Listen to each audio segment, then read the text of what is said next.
সনাতনীদের টার্গেট করে ভাঙচুর, রংপুরে চাঞ্চল্যকর ঘটনা। Desk report Bangladesh. Breaking news.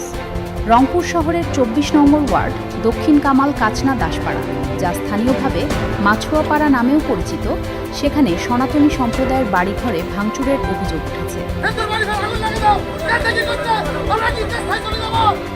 স্থানীয় সূত্রে জানা যায়, কিছু দুষ্কৃতকারী হঠাৎ করে এলাকায় প্রবেশ করে সনাতনী পরিবারের কয়েকটি বাড়িতে হামলা ও ভাঙচুর চালায়। এতে এলাকায় আতঙ্ক ছড়িয়ে পড়ে এবং বাসিন্দাদের মধ্যে চরম উদ্বেগ বিরাজ করছে।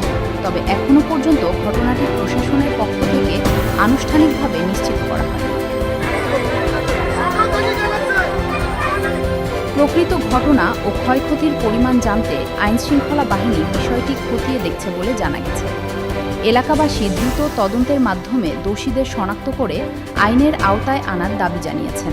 সকলকে অনুরোধ, যাচাই করা তথ্যই শেয়ার করুন এবং গুজব ছড়ানো থেকে বিরত থাকুন।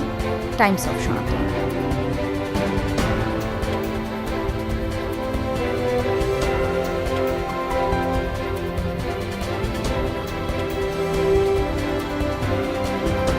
Times of Sanatan.